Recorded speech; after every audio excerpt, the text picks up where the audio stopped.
유방암 수술을 할 때 암의 크기, 위치, 깊이에 따라서 피부도 함께 절제하는 경우도 있습니다. 유도도 같이 절제될 수도 있어요. 이런 상황에서는 피부가 부족하기 때문에 적절한 사이즈의 보형물을 넣기 어려울 수가 있습니다. 이렇게 보형물을 넣은 채로 피부를 무리하게 당겨서 꼬매면 상처가 벌어질 수도 있고 유방 모양에 변형이 올 수도 있습니다. 안녕하세요. 서울대학교 병원 성형외과 홍기용입니다. 오늘은 진료실에서 환자분들께서 많이 물어보시는 유방 재건에 대한 궁금증과 보형물을 이용한 유방 재건에 대해서 설명드리도록 하겠습니다. 저희가 하는 일은 외과 교수님들께서 유방암 수술을 마치고 나서 이 남게 되는 유방의 텅 빈 공간을 채우는 일인데요. 어떤 내용물로 채우냐에 따라서 크게 두 가지로 나뉩니다.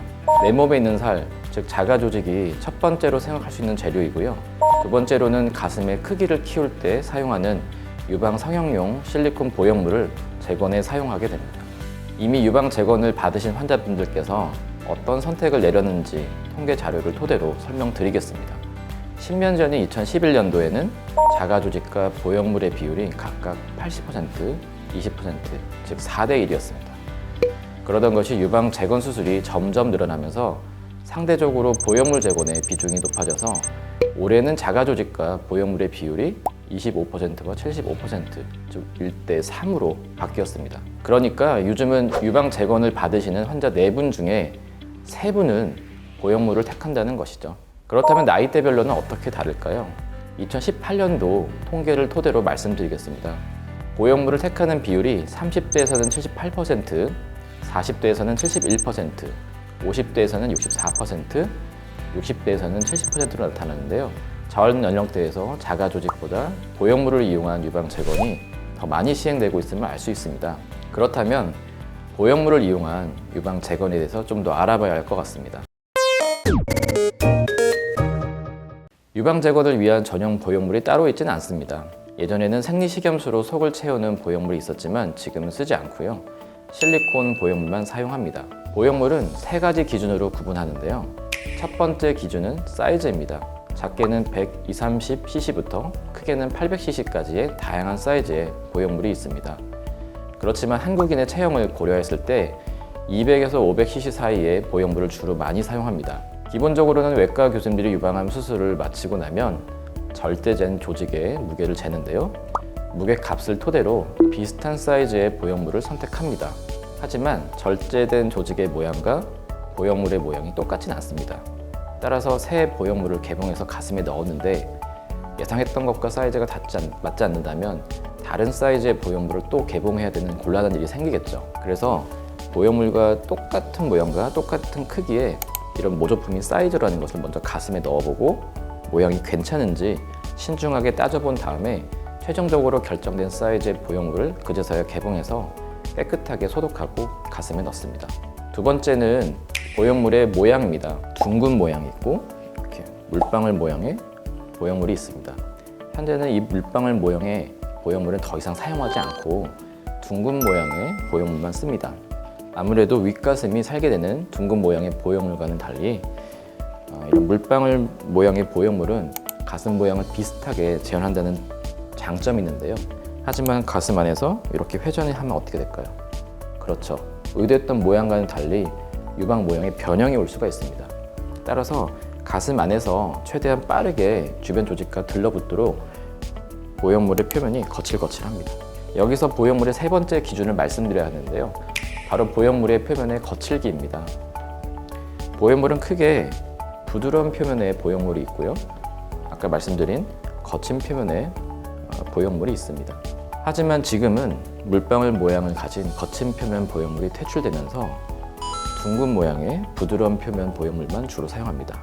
물론 부드러운 표면과 거친 표면 사이에 미세하게 거친 표면의 보형물도 있습니다. 결론적으로 현재는 부드럽거나 미세하게 거친 표면을 가진 둥근 모양의 보형물을 주로 사용한다고 보시면 되겠습니다. 유방암 수술을 할 때 암의 크기, 위치, 깊이에 따라서 피부도 함께 절제하는 경우도 있습니다. 유도도 같이 절제될 수도 있어요. 이런 상황에서는 피부가 부족하기 때문에 적절한 사이즈의 보형물을 넣기 어려울 수가 있습니다.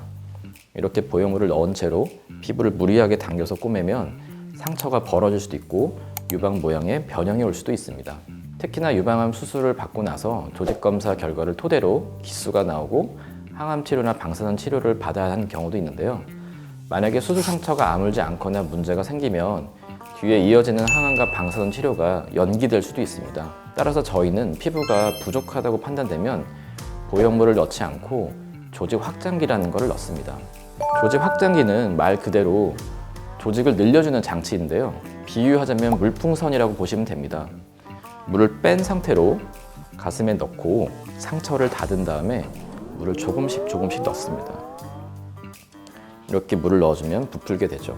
그러면 조직 확장기가 차차 부풀면서 피부도 같이 늘어나게 됩니다. 몇 달에 걸쳐서 피부를 늘려서 부족한 피부를 다 확장했다고 생각하면 다시 입원해서 2차 수술을 진행합니다. 조직 확장기를 빼고 그제서야 보형물을 넣는 것이죠. 2차 수술은 환자분에 따라서 시기가 달라질 수 있습니다. 항암과 방사선 치료를 하지 않아도 되는 분들은 조직 확장만 잘 되면 첫 번째 수술로부터 6개월에서 7개월 뒤에 2차 수술을 진행할 수 있습니다. 하지만 항암과 방사선 치료를 받는 분들은 반드시 마지막 치료가 끝나고 적어도 3개월 이상 여유를 둔 후에 2차 수술을 진행해야지만 큰 부작용이 없는 수술 결과를 얻을 수 있습니다. 따라서 보형물로 유방 재건을 할 때에는 유방암 수술 후에 남은 피부가 여유가 있는지에 따라서 재건을 한 번에 마칠 수도 있고 두 번에 나눠서 해야 될 수도 있으니까 이 점을 꼭 기억하셨으면 좋겠습니다. 참고로 제가 수술해드린 환자를 토대로 말씀드리면 한 번에 보형물을 넣는 경우와 두 번에 나눠 수술하는 경우의 비율이 3대 4 정도 되니까 조직 확장기를 넣어서 두 번에 나눠 수술하는 경우가 더 많다고 할 수 있겠습니다. 보형물의 안전성에 대해서 몇 가지 이슈가 있습니다. 첫 번째로 보형물과 유방암에 대한 이슈입니다. 몸 안에 보형물이 있으면 나중에 유방암이 재발될 때 발견이 늦어지지 않을까 걱정하시는 분들이 있습니다. 하지만 보형물이 있어도 영상의학과 선생님들이 유방 조직과 보형물을 구분해서 판독을 잘 하시기 때문에 검사상 재발을 놓칠 가능성은 없다고 보시면 됩니다. 그리고 보형물로 인해서 재발이 더 잘 된다거나 검사에 오류가 발생한다는 보고는 현재까지 없는 상태입니다. 두 번째로 보형물의 수명입니다. 유방 성형이든 유방 재건이든 시기를 정해놓고 보형물을 교체하지는 않습니다. 사실상 보형물은 반영구적이라고 보시면 되는데요. 다만 어떤 이유로 인해서 보형물이 파손되거나 항생제 치료 등으로 해결되지 않는 감염이 발생할 경우에는 보형물을 교체하거나 빼는 상황이 올 수 있습니다. 유방암 수술 후에 정기적으로 CT, MRI, 초음파를 촬영하기 때문에 보형물 손상 여부는 확인이 가능합니다. 세 번째는 역형성 대세포 림프종에 대한 이슈입니다. 이름이 참 어렵죠. 이런 보형물로 인한 일종의 희귀암이 되겠습니다. 현재까지는 앞서 설명드렸던 이런 거친 표면에 보형물 사용한 분에서 수술 후 7에서 10년이 지나고 주로 발생하는 것으로 알려져 있습니다. 가슴 속에 갑자기 물이 차거나 혹은 덩어리가 잡혀서 가슴이 부푸는 증상을 보이는데요. 이러한 림프종으로 진단된 경우에 보형물을 빼는 것은 물론이고 보형물 주변에 생긴 피막을 모두 걷어내는 수술을 받으셔야 됩니다. 필요시에는 항암 치료를 진행할 수도 있습니다. 현재까지 우리나라에서 2019년 이후로 3명의 환자가 보고되었습니다. 비록 역형성 대세포 림프종의 발병률은 매우 낮지만 유방암 수술 이후에 정기적으로 CT나 MRI를 촬영하기 때문에 큰 걱정은 하지 않으셔도 되겠습니다. 유방암 발병률이 점점 늘고 있는 데다가 그중에서 유방암 수술 후에 재건을 택하시는 비율 또한 늘고 있기 때문에 유방 재건을 필요로 하시는 분들이 점차 많아질 것이라고 예상합니다. 오늘 설명드린 내용이 유방 재건을 고민하시는 분들께 조금이라도 도움이 되었으면 합니다. 저희는 여러분의 쾌유를 기원하면서 암 치료 후에도 재건을 통해 예전과 같은 일상생활을 최대한 누리실 수 있도록 최선을 다하겠습니다. 이상 성형외과 홍기용이었습니다. 감사합니다.